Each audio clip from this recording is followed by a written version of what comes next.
Honesty, passion, experience. It's Timberwolves Explosion, hosted on the Paladino Live Network. And now, your host, Paladino Joey.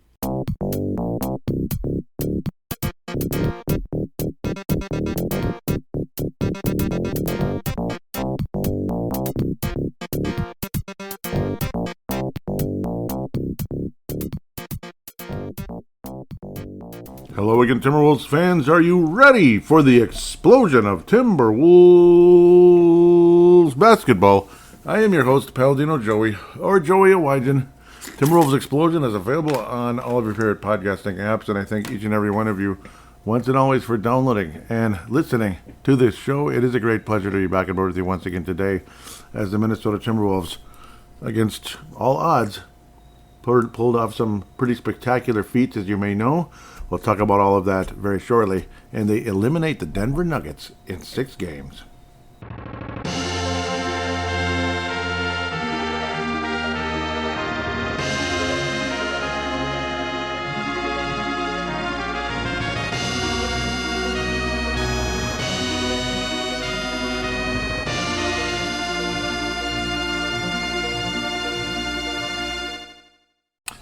Quite an awesome feat, to say the least. Very excited. Wow, they did it. They did it despite injuries, a major injury, a significant injury, and a nagging injury. So 3 different injury categories to significant players in this particular Game 6. But generally in the 3-game span here, it was a very tough go for the Minnesota Timberwolves, yet they still survived the Denver Nuggets. And once again, advancing in the playoffs. Yeah.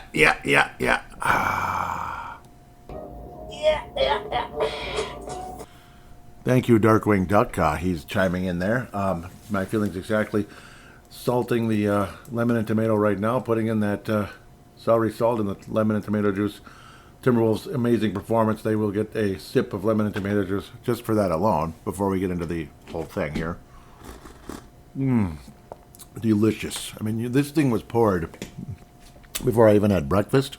Normally I pour it, but right before the show, I wanted to make absolutely double, triple sure that the lemon and tomato juice was ready to go for this one, because pretty historic stuff. Equally historic, the Minnesota Wild also eliminated the Dallas Stars in Game 6 at home. So both teams in golden positions to close out their opponents, who were considered awfully tough. The Denver Nuggets and the Dallas Stars, both historically tough teams, and pretty damn big rivals. For the Wolves, it's our arch rival. For the Wild, I'd say the Stars are pretty much our arch rival as well. Like, who else is? It's probably the Stars, Dallas Stars. There was all this fear, like, oh boy, well, hopefully at least one of these teams gets it done tonight. And then it's like, well, the Wild are built to possibly go all the way as soon as this season. The Wolves, who knows with the injury situation. Say, okay, at least the Wild won. Now hope to the best of the Wolves. Whew. And then the Wolves won too. And it's like, oh my God. So a very historical night for Minnesota sports fans. Unfortunately, it's just the first round, but it's still something. It's still something to hang your hat on. It counts. Because, I mean, how many times have we looked at head coaches, particularly the Wild coach? You look at their playoff record, and maybe they've won individual games, but they have never won a series. Stuff like that. Chris Finch now has 5. John Hines with the Wild now has 1. He now has a playoff series victory. And congratulations to John Hines of the Minnesota Wild. So it's kind of like a simulcast. It's Brave the Wild and Timberwolves Explosion. Well, not really, but you're at the beginning. I mean, you got to celebrate the fact that both teams won. Even if you're not a hockey fan, or on the hockey side, if you're not a basketball fan, you got to celebrate and appreciate the fact that both teams got it done. And man, and the fact that rarest case ever, a certain individual named Joey Awajan is covering both teams on the podcast world, Timberwolves Explosion and Brave the Wild. It's especially special for me. And the fact that this show is old enough, or Brave the Wild's old enough, and this show is old enough to have covered the last time the Minnesota Wild won a playoff series 11 years ago. That's right. Yep, 11 years ago. But enough of that for now. Time to celebrate the Minnesota Timberwolves getting the job done. Upon the last episode, the Timberwolves had taken a 2-1 lead. Jaden McDaniels backing up what he said. And at the time, Anthony Edwards, Donte DiVincenzo, Not even a glit in our eye. Any thought of injuries or anything. Injuries? What injuries? They're fine. I mean, yeah, Anthony Edwards has been battling a sore knee. So, yes, there was that. There was that. Anthony Edwards would have limited minutes off and on throughout the series. It's like, hopefully he's going to get healthier and healthier as the pro playoffs continue. Who knows, though? Maybe we'll get past the Nuggets and then that's it. Who knows? But that might be it. Who knows what's going to happen? But then disaster strikes. Here comes Game 4. The Nuggets are shaky, and this is of course the 25th. This would be Saturday, April 25th. The Nuggets are sloppy, shaky, nervous, whatever the heck it is, just not on their game at all. Like, whoa, this is really a golden opportunity for the Timberwolves here. Timberwolves are hitting stride and all that good stuff. But even before that happens, pretty much before half of the fans are in their seats, or maybe a fourth or so of the fans are in their seats, Donnie DiVincenzo suddenly falls over, kind of like he was moving towards something. It was kind of, he was hustling basically, and the next thing you know, he just barrels over and is grabbing the back of his foot, and it's like, no, that can only be one thing. And it was a torn right Achilles for Donte DiVincenzo. Awful. Nothing but awful there. Horrible news, obviously. We all kind of knew it, but then it was confirmed not long after that. Shams Charania said, yes, it's been confirmed. It is a torn right Achilles for Donte DiVincenzo, and we hope we'll see you at some point next season. Hopefully. It's one of those. But Donte DiVincenzo did see the same surgeon that Jason Tatum did, and Jason Tatum returned this season after getting hurt in the at the end of last season during the postseason. So a lot of times in the with ACLs and Achilles tendons, guys get hurt in the playoffs or finals or whatever. Well, finals are technically the playoffs too, and you don't come back forever sometimes, depending on the severity and whatever, maybe the rehab, whatever the heck it is. Jason Tatum returned in, what was it, March? Or late February, March-ish, around the All-Star break. So hopefully Mr. Donte can return about the same time and resume his career and do very well, like the Celtics, until, well, all of a sudden they're in a 7th game. But they get to host it. So it's not like the Wolves would have to go to Denver with, who knows if Iodosin was going to be ready to play for that game. Going to Denver, it's a different vibe than Target Center. That's all I got to say. It's hard. Yes, the Wolves have done it, but we had a full roster that day for the most part 2 years ago. Epic game. And the Wolves are getting smoked in that game too and made a beautiful comeback. But, scary, terrifying. But not again, still an extremely impressive season by the Celtics surviving all of that the way they did. We'll see what happens. But the 76ers are giving them a run for their life, and good for them. Good for the 76ers. I'm just saying it's job well done. That's all I got to say about that. But back to this series. Anthony Edwards, not too long after that, he would ultimately play how many minutes in this one? Donte DiVincenzo was out there for about a minute and a half, about a minute and 20, and he's just boom comes up lame basically right in front of a decent amount of fans, and it's just like, Lord, this just can't be real. Please, Lord, not. Just tell me this is a bad, I just dozed off for a second. No, it's not true. Anthony Edwards would get to 17 and a half minutes, would be coming down kind of after chasing a ball basically, and then you saw what appeared to be a hyperextension. Movement is the whole point here as he landed, and it's like the first thing that comes to you is like, this just can't be happening. Is it an ACL? And Anthony Edwards also is going to be gone until March or something next year if we're lucky. In some cases, maybe hopefully training camp the next year. In some cases with ACLs. Oh boy, holy moly, this can't be real. But then, the fact that, usually trainers, they touch the area and they're like, yeah, it's gone. And the player knows too. Similar with Mr. DiVincenzo, it was like, yeah, it's there's no pressure. I'm sorry. You pray to God, I don't even want to touch myself, which I'm doing right now, touching those areas. I don't want to think about it. Never, Lord, please. Thank you, Lord, for no injuries to this body. But, when there was no news coming out with Anthony Edwards, it's like, okay, there's hope here that it's not catastrophic. It's not ACL, nightmares conversation. The movement wasn't that terrible. That's the one good thing. Whereas Donte, he just went down and that's it. It's just like fudge knuckers. and he did, yeah, he's down and everything, but it wasn't like there was this terrible movement. Like sometimes you just know it's like, oh boy, ugh. Or you see something really disgusting like Mr. Baron Davis years ago when he was with his final game basically. As he was driving through traffic, he was suddenly on the ground, and I mean, everything was like rearranged, not well, and that was it. Like it was. It was ACL combined with some other stuff. It was ugly. I mean, it's devastating. It felt horrible for the poor guy. But you didn't see any of that kind of nonsense, so thank God. Later on, finally, the news did come out. Like it's like a week-to-week kind of thing. It's not good. It's not good. But, not good. But it's not the catastrophic. We'll hopefully see him next season late in the year. Like, hopefully, like 9 to 12 months-ish type of thing. It's like a, probably 2 to 4 week type of thing. So bone bruise combined with hyperextension, which means like some sprains and strain kind of type of stuff. Probably grade 1, I'd have to say, which, it needs time to heal. But it's not, there's, like the grade 1 microscopic kind of stuff.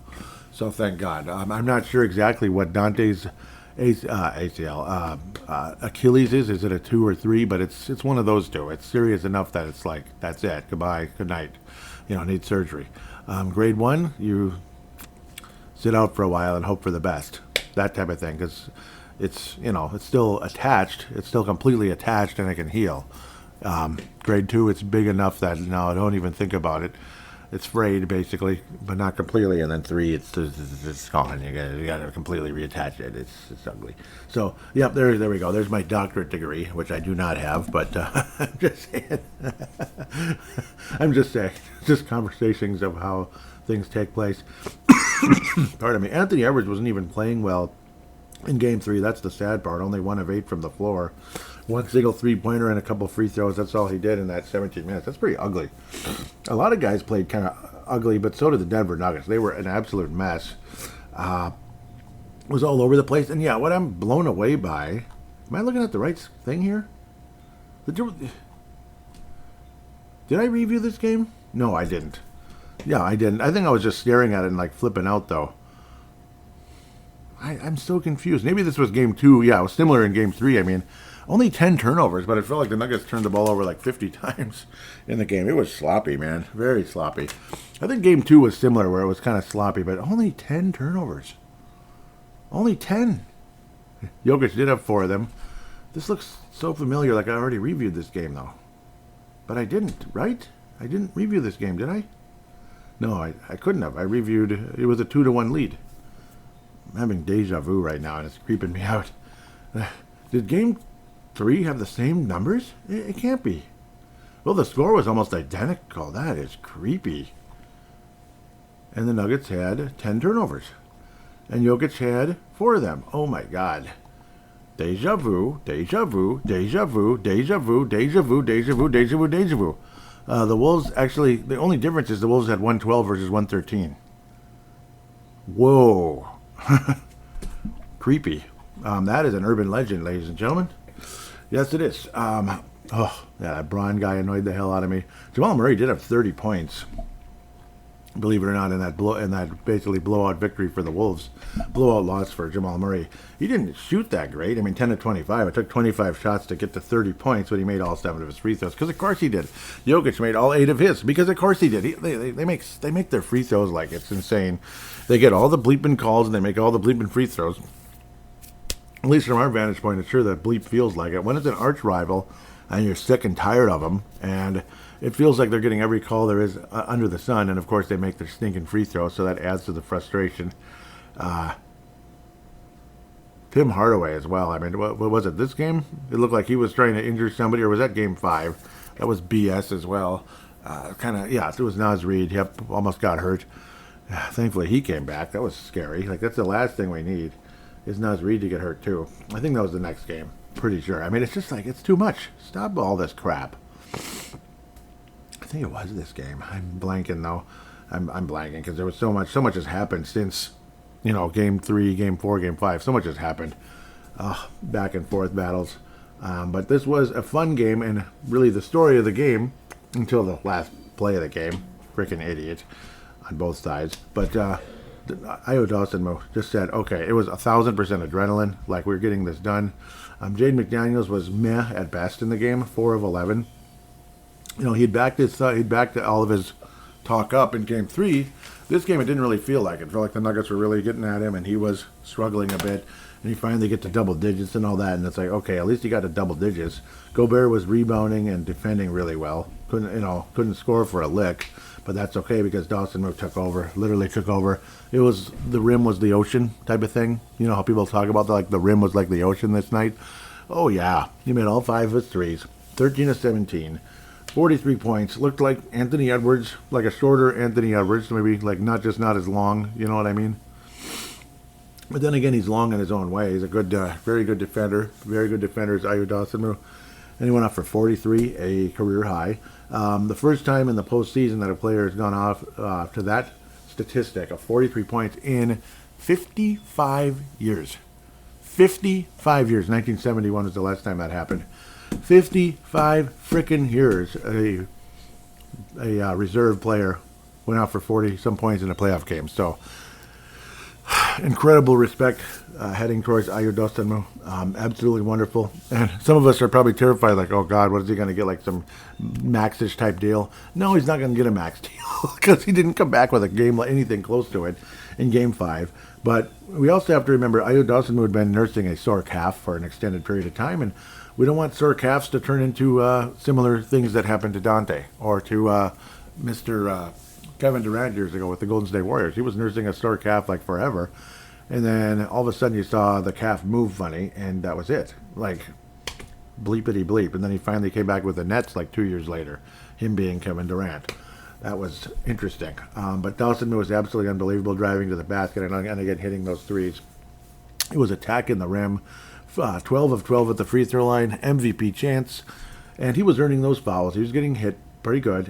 He was drawing contact, and he was getting and ones and such. But 12 of 12 at the free throw line, made all of his free throws, and again the rim was the size of the ocean on this night for Io Dawson, and it was like, my God, Anthony Edwards we don't know, and then finally after the game there was that 2 to 4-ish, basically diagnosis on Anthony Edwards' hyperextended knee and bone bruise. It's a combination of the bone bruise on the knee and the hyperextension. So kind of a combination of things. So bone bruises take time, not always forever, and that's a pain tolerance thing where the hyperextension is, well, it's got to heal enough that, the movement is there and there's no real danger of making it worse, that type of thing. But there's definitely a pain tolerance thing with a bone bruise, and when it's something like a knee, that's a mobility issue, and if you can't move, you can't play. Come on. If you can't move, you can't play. Or if you can try, but you might end up hurting the team much more than helping in that situation. So, and players have done that before, and that usually draws the ire of teammates and broadcasters and all that good stuff. So, I don't know. We'll see. We'll see what happens with Anthony Edwards. Apparently, he heals quickly, as we've seen in the past. Julius Randle, a meh performance, as he's kind of been doing very frequently during the course of this postseason. It's not like he was completely terrible, but he was meh. 6 of 16 ain't going to get it done. 15 points. But, again, luckily the scoring load was taken over by the replacement for Anthony Edwards. That would be Io Dawson. It's like, not only was he replacing Dante DiVincenzo, he was replacing Anthony Edwards right after that, or, like a quarter plus after that. He was replacing Anthony Edwards, too. So it was kind of like a 2-for-1 sale, and Dawson definitely got the deal done. Knock, knock. Mike Conley, of course, also hitting a clutch three-pointer, and we really appreciate that. But his performance was better in game number 3, if I remember correctly. That was huge, putting the Wolves up 2-1 in an epic battle. That was kind of the difference in the series in a lot of ways was game 3. Game 4 was an incredible adrenaline-like performance by players just playing their hearts out. Great defense, and Io Dawson were going absolutely crazy. That was an adrenaline rush, and we all appreciated it. After the game, a lot of the players and, of course, the coach, Chris Finch, definitely got emotional a bit for Dante DiVincenzo, and understandably so, wishing Dante the best there. The series shifted to Denver, Colorado, Monday the 27th. 1 in a million chance Wolves win this one, right? Well, yeah, we can. There's always a possibility. Ayo Dawson did play 38 minutes and had 18 points. He actually hit half of his shots, but he didn't look anything close to the same player as he was on Saturday. And of course, you can't expect a career type of night to be duplicated, or but you were hoping maybe he'd come close to it. Julius Randle would have definitely his best performance of the postseason so far. Luckily, he's going to have a chance to do at least, at least 4 more games to do something special here. When the Wolves sweep the Spurs, of course. Yeah, I know. I'm just kidding.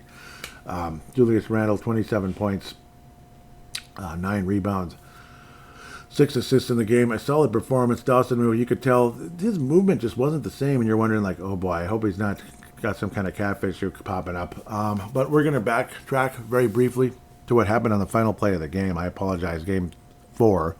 I apologize. I was going to get into it, and it's like, I got to say something. I know about 99% of the population nowadays thinks what Jaden McDaniels did was okay. I can hear your argument, but it's not worth it. In that situation, when the tensions were that high, don't bother. It's not worth it. It's not worth it. I get it. You hate the Nuggets and all that. Of course, after the series, they're all hugging and loving up each other like nothing happened. That's cute and everything. Even McDaniels hugged Jokic. They embraced at the end of the series. Think about that. But at the same time, when the tensions are that high and there's been enough bad blood going on during the course of the series, was that the smartest thing to do? And especially when you had a very meh performance, like, wow, you went from 10 to 12 points. Took you, it took that cheap little, like, nobody guarding you layup. That's not cool. That wasn't cool because nobody was even guarding him. That's just like, and then everybody's like, well, then stop him. Dude, it's the last play, just run the clock out. That's all you got to do. So, is it an unwritten rule? I'm more on Jokic's side on that one. And I don't like the Nuggets at all. And I don't really like the way Jokic handled it. No, I don't. He could have maybe made his comments after the game, and that's it.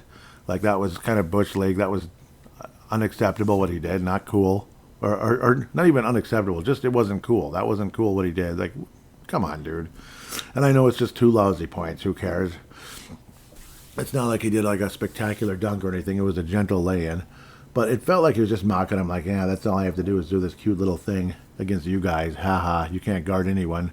And that was dumb, That was dumb, and he didn't play that good in that game. So I'm on the side of, like, come on, man, don't do that. It just wasn't worth it. So that was my take on that. All right, back to game 5. Excuse me. A terrible performance by the Timberwolves, generally speaking, sloppy as bleep.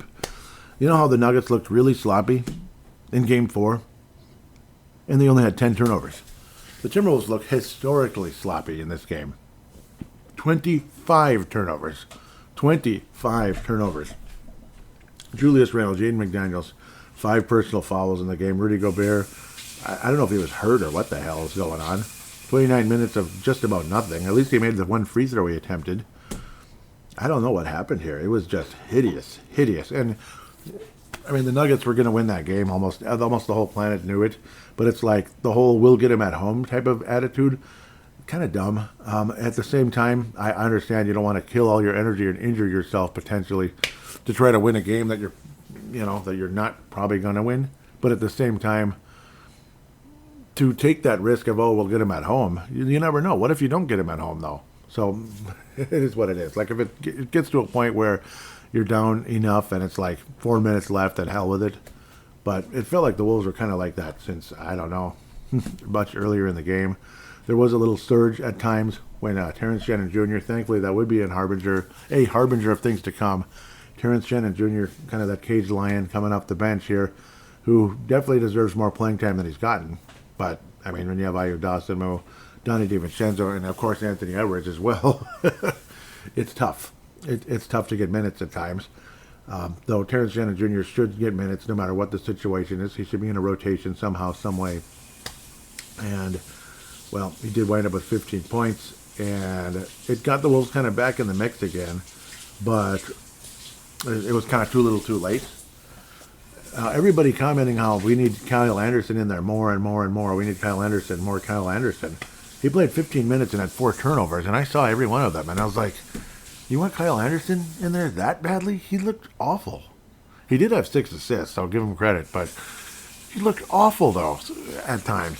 So, I don't know if I'm obsessed with Kyle Anderson. He's a great defender, and yes, he's a playmaker, but 4 turnovers, that's a lot in less than 15 minutes. That seems pretty excessive to me, so I wasn't necessarily...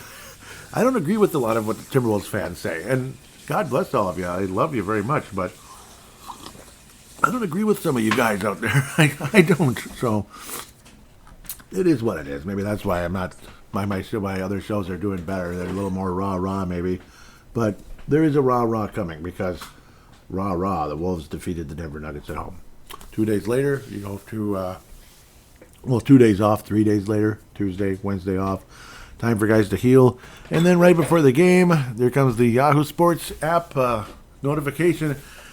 Ayo Dosunmu, calf, will not play. And it's like, oh no, oh no, oh no.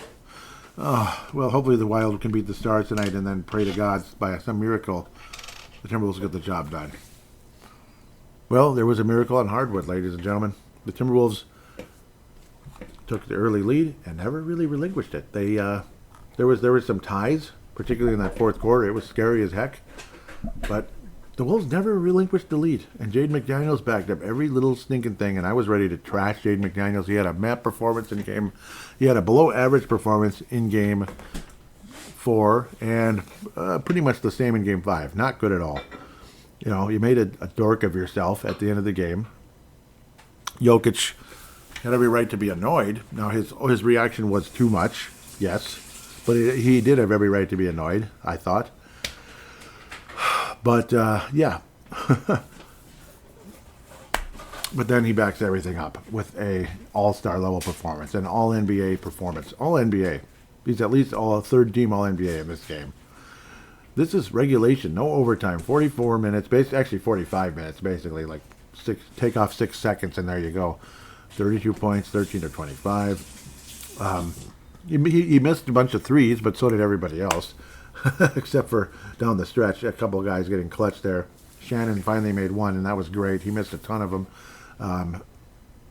Jalen Clark even made a 3, but he also airballed one, and I almost fainted.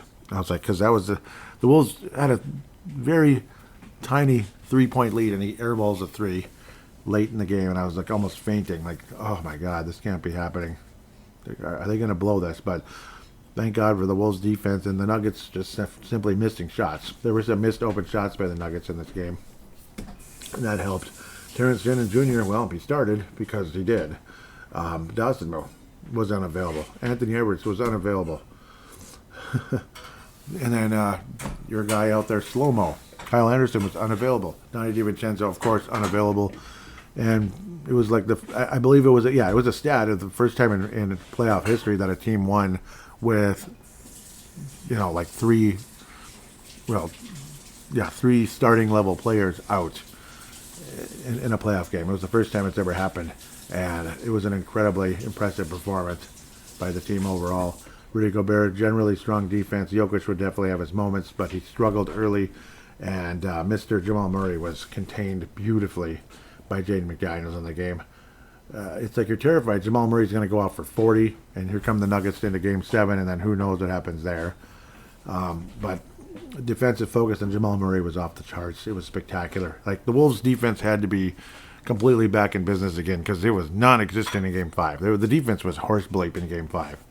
It was back to all those games where you were pissed off and frustrated because this team was losing during the regular season. Their defense was just like a freaking turnstile at times. But then it came back. The defense was back. Jamal Murray was down to 4 of 17 shooting, 12 points. He did make all 4 of his free throws, a few of them late in the game. Jokic, he did make everything, didn't he? Or no, did he miss one? Yeah, he did miss one. He only attempted 6 free throws, and it felt like 30. I don't know why, because it was just there was so much tension in that game. Jokic struggled in the first half. What did he have? 6 points, but then the rest of the game he was outstanding, as they would say in Canada. He had 22. So God bless him there. Jokic was intense, obviously, and he was playing for playoff lives and all that.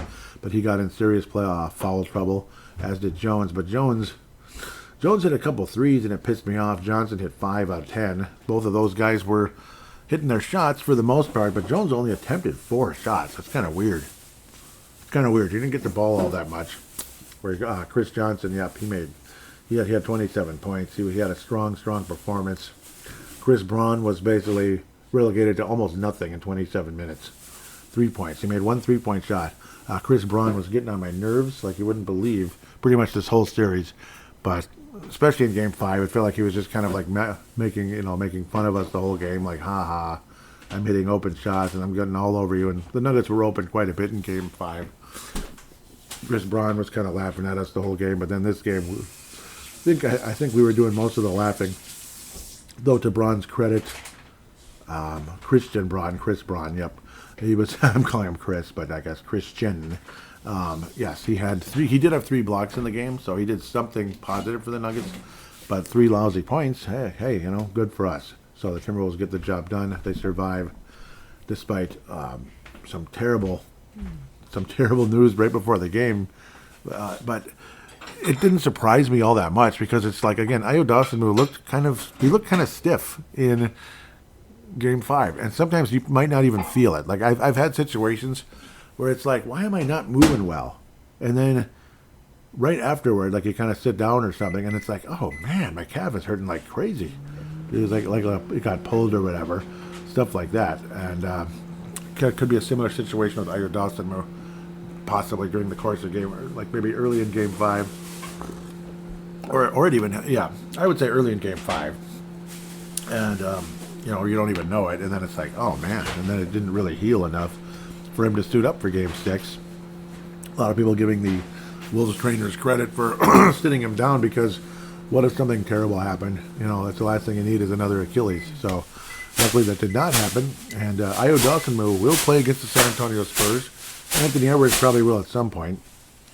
My God, is he trying to sail away or something? No, I'm just kidding. Sorry.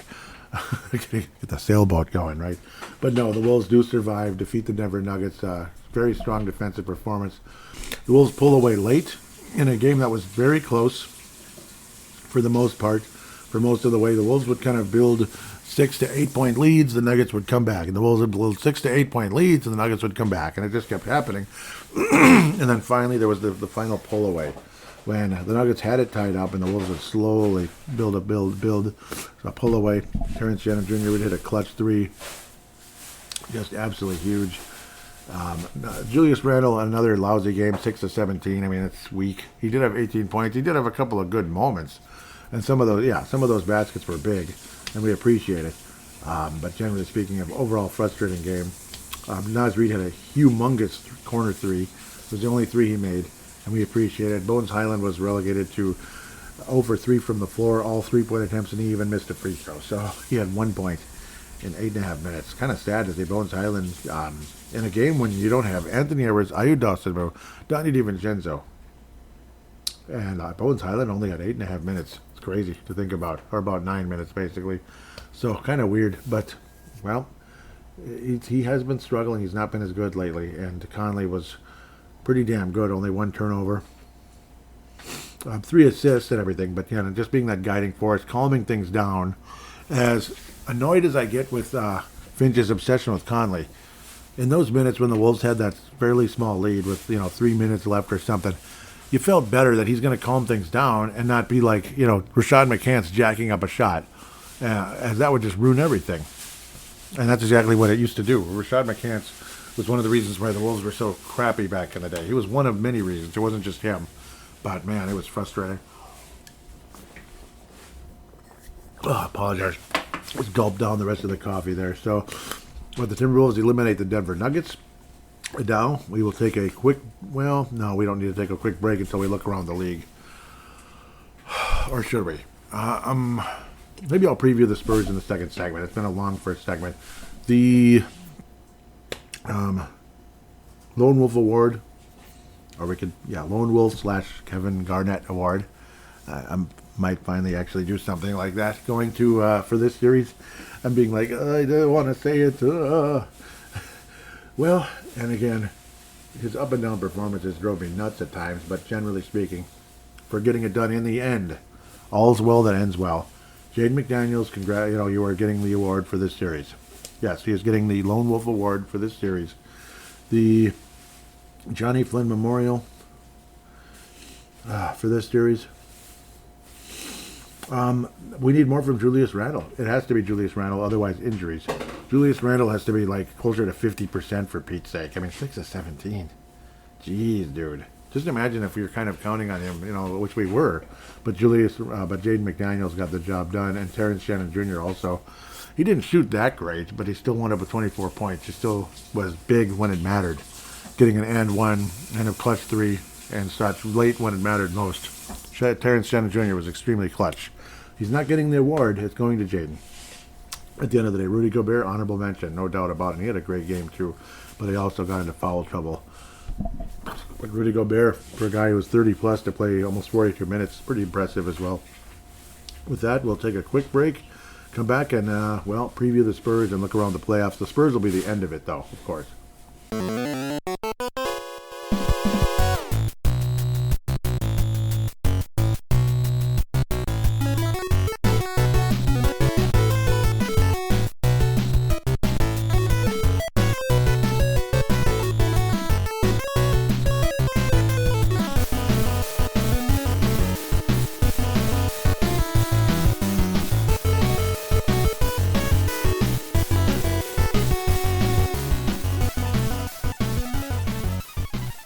And we are back here on Timberwolves Explosion. Time to kind of look around a little bit, but also, again, preview the upcoming San Antonio Spurs series.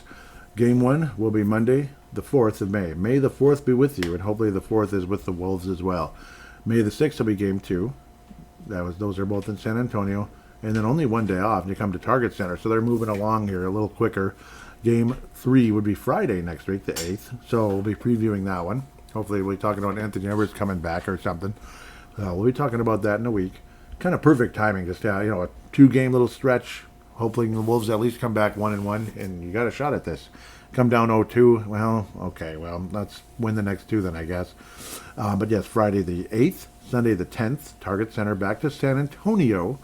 Tuesday the 2nd, the 12th, Friday, May the 15th in Target Center, and a Game 7 Sunday, the 17th of May.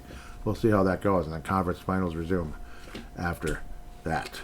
We will, a couple of comments from Nikola Jokic after the end of the series.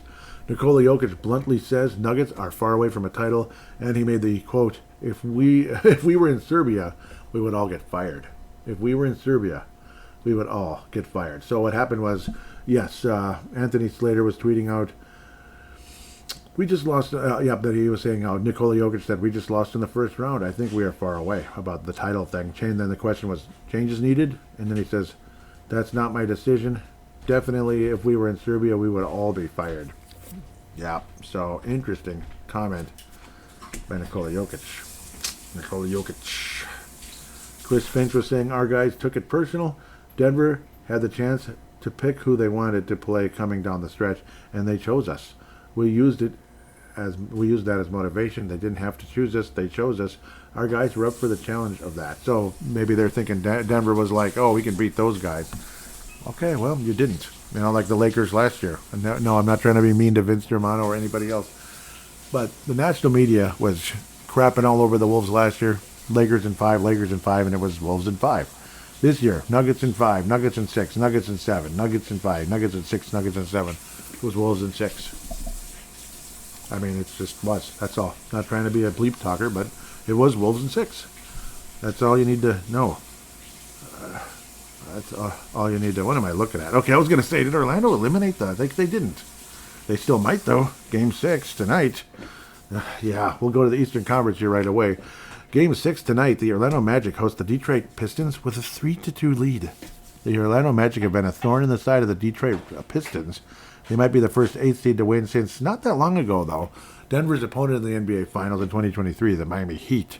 Miami Heat went on that miracle run, but of course they ran into the Denver Nuggets and lost in 5. They were gentlemanly swept away. that Miami Heat team, I mean, everybody knew they're not going to win that series.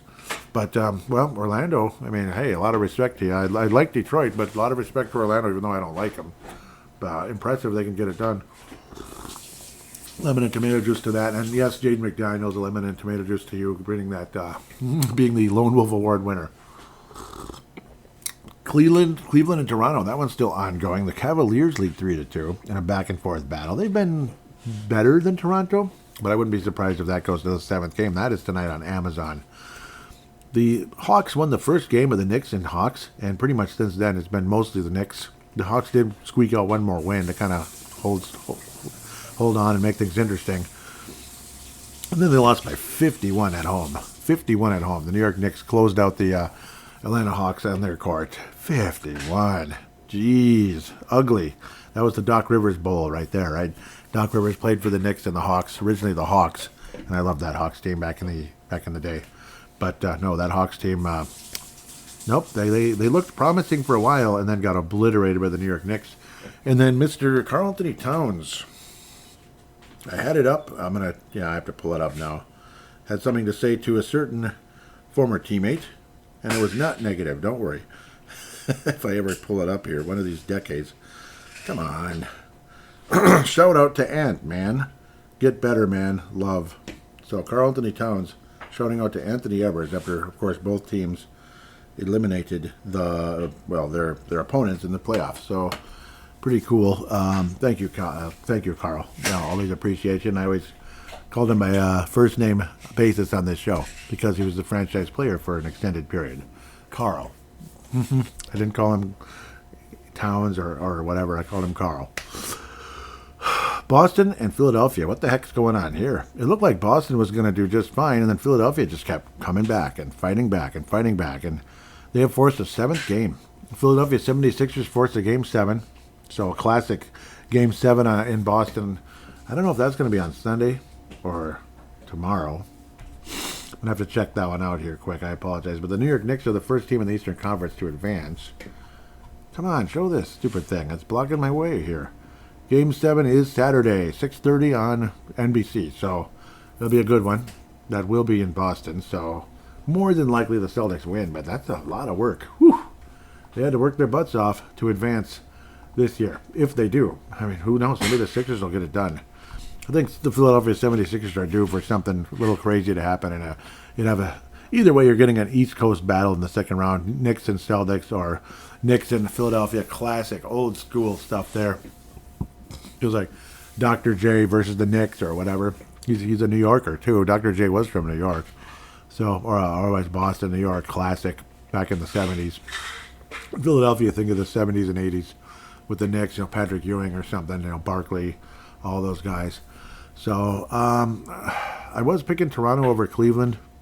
They still might get it done. But Cleveland does look like the slightly better team. And Detroit, boy, you better win tonight. They better win tonight. Otherwise, man, right now it feels like the Magic are going to win that thing. OKC sweeps the Suns. That's all I need to know. It's pretty much just like not much excitement there. Game 6.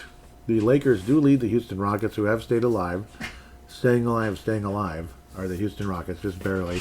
But now they're hosting the Lakers and a chance to force a 7th game. We'll see what happens. But I do believe the Lakers win that series to play the Oklahoma City Thunder. And, well, there was some Wemby scare. He had a concussion. The Spurs lost the game. Wemby comes back, and it's just, pretty much an ass-whooping from there on. A 5-game gentleman sweep by the San Antonio Spurs, and they will play your Minnesota Timberwolves. I know I did announce the game times and such. It's going to be a tough series, extremely tough. People are projecting Anthony Edwards might return possibly by next Friday. But then, yeah, because it'd be about 2 weeks right there, or by Sunday the 10th, or even furthest, maybe the 12th, Tuesday. But that's like Game 5 already. Who knows what's going to happen? But I mean, I don't know. The Wolves have played this team well, but they've played us well too. There's been a bit of a back and forth during the course of this season between the Wolves and the San Antonio Spurs. It's definitely going to be a tough one. I got to look at Game 1 here to look at the official matchup. The Spurs won 62 games. The Wolves won 49. Injury report, though it's very heavy for us. Io Dawson moved day-to-day with the calf. Anthony Edwards injured reserve with the knee. Not official, but Kyle Anderson's sick apparently. That's why he was out. It wasn't an injury. He wasn't feeling good. You know, this is always, they say there is a bug going around. And then Donnie DiVincenzo, of course, out until, you know, sometime in 2027 most likely. So that's just the way that goes. Spurs only an ankle with David Jones Garcia, and that's going back to early February. The Spurs are 24th in scoring. The Wolves are 6th. Spurs are third. This can't be right. 30th in field goal percentage. The Spurs 30th. The Wolves are 8th. Free throw percentage. I don't know why I'm looking at this. The Wolves are 29th. Yeah, we suck there. The Spurs are 20th. 3-point percentage. Wolves are 6th. The Spurs are 16th. So we're beating them in all these matchups. It's kind of funny, but it's on the offensive side. So you know, 3-pointers made. The Wolves are 14th. The Spurs are 12th. And assists. The Spurs are 5th. The Wolves are 16th. On the other side of the ball, the Wolves are 12th in rebounding. The Spurs are 24th. Huh. Turnovers, the Spurs are the best in the league. Only 8 turnovers a game. Holy cow. Number 1 in the league at protecting the ball.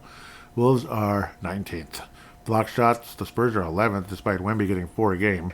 Wolves are 3rd, because you have multiple players, of course, that block shots here. Over there, they have 1 for sure. And he's on the screen right now wearing the ugly Spurs colors. You want the real colors, not that black and white look. Spurs are number 1 in the league in assist to turnover ratio. The Wolves are 23rd. I want to see the regular season series. Minnesota actually won the regular season series, but wasn't Wemby out in some of these? 125-112 back on November the 30th. So yes, I think the Wolves can beat these guys, yes. Wemby did not play in that one. The Wolves lost by a point on January 11th. We won by a point. Excuse me. We won 104 to 103. Wemby did play and had 29 points. 7 rebounds and no blocks. Interesting, no blocks. So Wemby did play and the Wolves won. So this is a good matchup. You just hope Anthony Edwards can be healthy. This is a good matchup. Why do I remember this being uglier? Was it maybe last year they gave us a hell of a time, I think. They did. I remember that. They gave us a hell of a time. And then Wemby had to have the shoulder surgery because of the blood clots or whatever, and then he was done. They weren't messing around with that because, you don't want him tipping over, and that's it. Oh, yeah, Anthony Edwards had a 55-point game. This is that 55-point game, and the Wolves lost by 3. Pretty sure Wemby played. Yes, he did. 39 for Wemby. Darren Fox with 25. And Johnson also with 20 off the bench, but 12 assists. Assist to turnover ratio, you have guys like Castle and Fox out there controlling the ball pretty well. Wemby's also a decent passer. That would be Victor Wembanyama, by the way. I'm calling him by his nickname. Just like you call me Joey instead of Joseph. This is Joseph Awajan of the Timberwolves Explosion Show. I'm just kidding. No, but yep, Anthony Edwards did that 55-point performance, and you might hope to see something like that to win this series. Clearly, this matchup is not bad for the Timberwolves at all. If Anthony Edwards, man, if he could come back. But this is a winnable series. And the Wolves played OKC really well, too. I'm starting to get a feeling, man. I'm getting a feeling. I'm starting to get that vibe. The Wolves did win both games at Target Center, and I think there is a home court advantage for this team. Like the Wild, you're kind of shaky about home ice, but they did take care of business at the end of the day. They shut me up a little bit, despite a awful Game 3. Well, awful finish. They could have won that game too, but they blew it. But then they won Game 4 and Game 6 at home, did the Minnesota Wild. And Game 5 on the road. Insanely impressive there for the Wild. The Wolves took care of business at home in this postseason so far. They've been pretty freaking good at home. In fact, they won Game 3, Game 4, and Game 6. They won them all. If the Wolves can steal one in San Antonio, Game 1 or 2 in San Antonio, who knows? This team could be back in the West Finals again. And I've got a sneaky feeling, man. I really do. I've got a sneaky feeling. It's just the fear of Anthony Edwards not being healthy. That's the hard part about this series, and the Wolves possibly surviving it.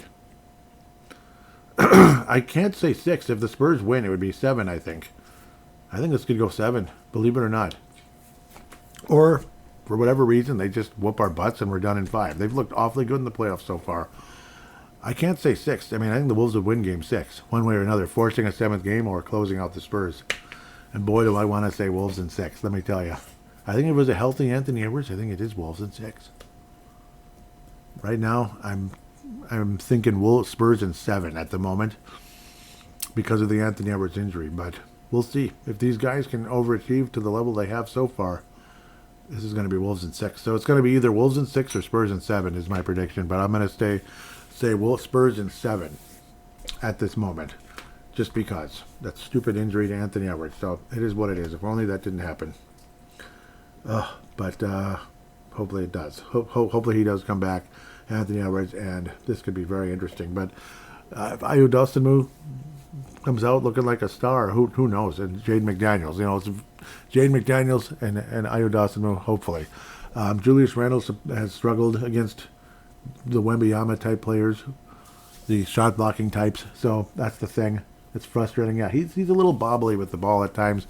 He can be really strong, and he can be a turnover machine, can Julius Randle. So Julius Randle is a huge X factor. Jaden McDaniels, I mean, guys like that need to step up and get the job done. Plain and simple. And Ayo Dosunmu, hopefully he's healthy and ready to be a Anthony Edwards Jr. basically out there. Even though he's actually older than Anthony Edwards, I think, isn't he? But yeah, like a lighter version of Anthony Edwards. Then maybe the Wolves have a shot at this. But for now, I'll say Spurs in 7. And ultimately, if the Spurs get past the Wolves, and then it's OKC and San Antonio, because I think OKC wins the other series, probably. Who knows, though? Maybe the Lakers do go all the way. I doubt it. I don't know who's going to win the East anymore. I really don't. Boston's vulnerable. The Knicks, maybe the Knicks win the East, but they'll get beat by the Spurs or something. It'll be a rematch of 99, and the Spurs beat the Knicks, something like that. So I'm not even sure right now. I'm going to kind of take a rain check on that until the next show or so. Okay, I'll say Spurs over the Knicks in the finals, at least for now. But who knows? Spurs might get beat by us. With that, we'll take a quick break and come back for a little bit of fan interaction.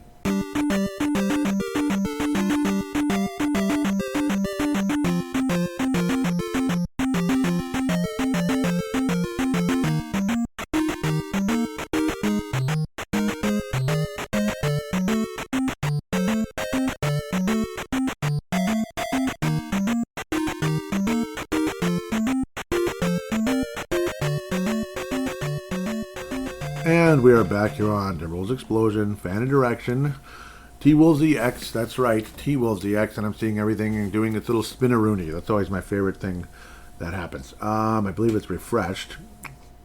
Lots of likes. And yes, these are since the last show. Okay, so there's there's some responses. There's a lot of responses, I think. But when was the last show? That's the question. 1973, right? No. Yeah, I was getting crazy, a little dramatic out there. Yep, okay, I found it. Thank you so much, Tanae, for retweeting the most recent show. And Wolves Enjoyer giving me a follow. Thank you. Yes, this was the Achilles game. I was saying, was it an Achilles? And ALBJ4 says, I haven't seen anything confirmed, but it looked like there was an Achilles pop. Yep, because it was the non-contact thing, and I was like, that really sucks, and I agree. Yep. Tanae Brown, out of New Zealand, saying exactly what I was thinking. Especially when, Anthony Edwards clearly had hurt himself. It looked like an ACL. It really did. Yeah, Tanae Brown, out of New Zealand, and I'm not blaming him 1 ounce for saying these 2 words. We're done. Yeah, Tanae said, we're done. Don't think we're going all the way this year. Didn't think we're going all the way this year anyway. Still a sickening way to go out. Yeah, you thought just injury, and then somehow, here we are. I can't believe it, Did you ever think today that when we were both tweeting back and forth right there, that things would go the direction they did? It's absolutely nuts. And then it's like, oh my God, Ayo went absolutely nuts. I was saying he's an absolute starter in this league. Tanae Brown says, must re-sign him no matter what. I was like, there's no doubt about it. I mean, holy cow, his talent is outstanding. You just hope that... you don't have to give him like $30 million. I was saying bleep you, Jamal Murray, and Dan Minnesota. The guy you hear on Dan Barrero a lot? Dan Barrero refers to him. Yes, the calendar of calamity, all that. Yep, love Dan Minnesota. I wonder if he's a listener, and if you are, big shout out to you. Big shout out. Pretty sure he's listened to Brave the Wild before, at least. Tanner Anderson, what was I saying? Just to see how the conversation started. Yes, Tanner Anderson said Finch's obsession with Conley needs to be studied. Like, what the hell's going on? And I was like, agree. It's like driving a 1984 Ford Escort because you loved it so much. Eventually, you have to put it away. And then today, Tanner, says, I can't believe he just put him back in. He can't guard. I was saying it's insane. He can't shoot. And then all of a sudden, Conley did some good things. Saying big three though, shocked it went in. Rudy's been huge. I said it was absolutely great. And then he looks like the legendary Daryl Green on the interception. That would be Mr. What was his name? Mr. Mike Conley. Then Naz Reed Island says hilarious thread because he's seeing how everything went from my God Conley sucks and then that was a nice shot. Oh, that was good. It looked like Daryl Green, the legendary Daryl Green of the Redskins / Commanders. Well, Redskins when he played. Naz Reed said hilarious thread to read after the fact. Not the first and won't be the last. Finch might be onto something. Wink. Yep, he might be onto something with Mike Conley. Is he following me back? Oh, come on. Follow back, dang it. Maybe he is, and it's just not showing. Who knows? Oops. I'm hitting something. I'm messed up here. Don't you love it when you bump something with the mouse and then it gets all weird? Just love it. Yep. Awesome starter in this league. Okay, here we go. Tonight has to return it. I was saying I hate the Denver Nuggets too, but yeah, I was saying this was when Mr. Jaden McDaniels did that stupid layup at the end of Game 4. I hate the Nuggets too, but why do that? You're lowering yourself to their level. We know they're jackasses, but don't be like them. Tanae Brown said, the worst part from the Wolves' perspective was Randall. Why was he throwing punches at everyone? Yeah, it's a miracle he didn't get suspended. I was like, what the heck was that? Tanae continues saying, from a competitor's point of view, though, I've lost my cool on the court many times. Yep, my hand's raised too. I agree, Tanae. Especially playing rivals. Yep, it's always a bit embarrassing after. Yeah, you're like, I can't believe I just did that. But also, in that competitive moment, competitive environment, the worst side of you can come out. It's even like that at work sometimes. When you think you did something to help people, and then they come and give you a hell of a time. Like, say you're the one doing the schedule for the place, and they give you a hell of a time. You want to scream and yell at them. You don't, but yell, but you still have the emotions in your head, and you do push back a bit, and you show that frustration, and then you feel bad later. Hopefully the other person feels bad too, but not always. But yeah, hopefully the other person feels bad, right today, like you hope they do. And sometimes they do, sometimes they're a bigger jackass. Who knows? Bigger jackass than ever. Who knows? Yep, and I was continuing. Yep, my fear is this little stunt is going to cost important players the game coming up, but there was no suspension. ALBJ4 says, will be interesting to see who it was determined came off the bench to join the brawl, because that's suspension. Luckily, the league kind of step back on that one. LBJ said, Jaden is a menace. He's petty as bleep, and he wants to get in people's heads. It was a dick move for sure, but I'm not surprised by it, and he accomplished what he was going for. Yeah, that's for sure. He got Jokic going crazy. Hopeless Wolves fan says, if the Wolves lose a player to suspension, Jokic would as well be for clearly causing the situation. Yeah. Yep. I was saying that would be fair. That would be fair. Nasreed Isle. Okay, yeah, that was the same one. Yes, and then they were talking about Anthony Edwards and missed multiple weeks and so on and so forth. Danae Brown says, Danae Brown, of course, out of New Zealand, says, so you're saying there's a chance he returns this year? Man, that would be a wild story to come back and finish off a finals run. Yeah, you never know. I was saying it'd basically be the story of the century. It really would. Wouldn't it be insane? And especially after all we've been through. Talking Timberwolves giving me a follow. I believe they're also a podcast. They're even verified. Hey, thank you, Talking Timberwolves. Oh, yeah, running. Yep, I see it right there. I know that logo. Hey, thank you so much for the follow. Thank you. Yep, definitely a familiar Timberwolves podcast out there. Hope you are a listener as well. That'd be real nice. Gotta listen to that one for sure. Tanae Brown said, yeah. I was saying, hang in there just close enough and bury this team tonight. Bleep the Nuggets and their fans. Yep. Yeah, this was Game 5. Yep. We were hanging in there for a while, and then it all went blah. Today was saying, stop turning the ball over, and we're rolling, but if Denver starts making their threes, we're done for. Be interesting to see how both teams adjust at halftime. Yeah, the Wolves were making it interesting late in the first half, but then it all went down the toilet. This is a lot of interaction, but it's fun. ALBJ4 says, feels like we're starting to figure out what defense they're going to play without Ant and Dante. He got to keep the movement up, attack, knock down the wide open looks, and quit with the stupid turnovers. And thankfully, that's what the Wolves did in Game 6. Game 5, it just kept getting worse. He continues here saying, Conley is definitely a liability on the defensive end, which is unfortunate because he calms things down offensively. Hate calling players younger than me so damn old. I gotta see up, but it's being true. Yeah, like Conley is really old, but so apparently me and ALBJ are probably in our 40s. I'm guessing because I'm 46. Yeah, so it's like, gosh, Conley's old, and he's like 38. Yeah, it's a bummer saying a 30-year-old man. A 38-year-old is really old, and then it's like, yeah, but he's like 8 years younger than us or more. I tweeted out, what really feels good is that this is the franchise that wins playoff series. This is the 5th series won in the Anthony Edwards and Chris Finch era. Tanner says, this is unreal. Yep, he was so happy. Yep, I agree. Tanae says, the 2014 Kawhi leap year. Ooh, yeah, could it be?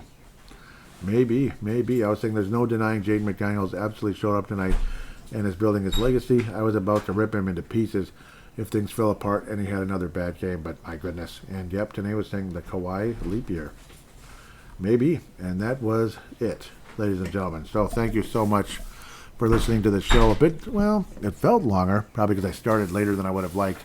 But this was an absolute blast and very exciting to see this team moving forward. Can't thank you guys enough for the interaction. Really appreciate all of you. Really, really do. Today, ALBJ, Hopeless Wolves fan, Tanner Anderson, the Nas Reed Island. I really appreciate the comments. I really do. It's been fun, and hopefully we can keep interacting and having a good time with this team. It's not that bad of a matchup. The Spurs are not that bad of a matchup.